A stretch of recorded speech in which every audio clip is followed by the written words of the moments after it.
When you were 8, a single summer lasted roughly a geological era. June alone had more life in it than some entire adult years. Now, think about your last 3 Januaries. Can you even tell them apart? Or have they merged into one long gray identical month? Everyone says it. Time speeds up as you get older. Everyone's wrong. Time is not speeding up. Your brain stopped recording. And once you see how the recording actually works, you'll see something almost nobody realizes. The speed of your life has a dial, and you're the one holding it. Here's the mechanism. Your brain doesn't experience time like a clock. It reconstructs time afterward, from memory. When you look back at a month and judge how long it felt, your brain is essentially asking one question. How much footage do we have? Lots of recordings, it felt long. Thin footage, it felt like a blink. And here's the catch. Your brain only bothers recording what's new. Novelty, first times, surprises, change. That's what gets filled in rich, detailed.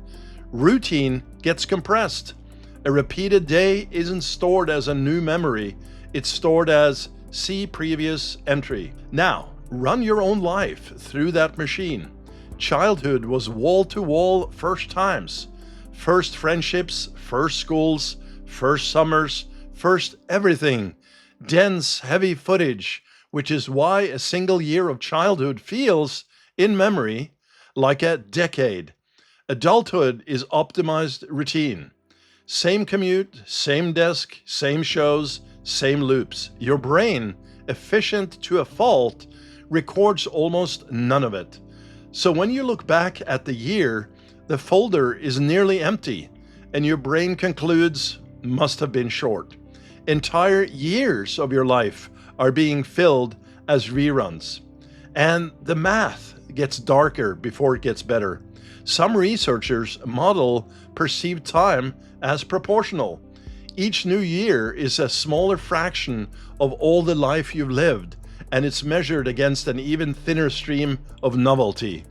Run that model forward and you get a brutal result. By these measures, the subjective midpoint of your life, the point where half of your felt lifetime is behind you, may land somewhere in your 20s, not your 40s, your 20s.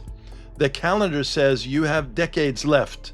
The recording system, left on autopilot, it tends to fast forward through most of them. Left on autopilot, that's the part you control. Because if memory density sets the speed of your life, then novelty is the record button and you can press it on purpose. This is exactly what research on time perception keeps finding.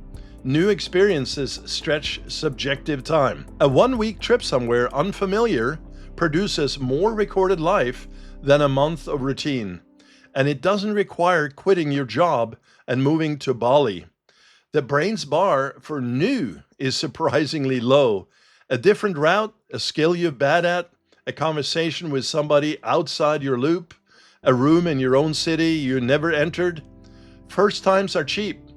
You've just stopped buying them. People in their 80s consistently say the same thing when asked what made life feel full. Not the comfortable years, they barely remember those.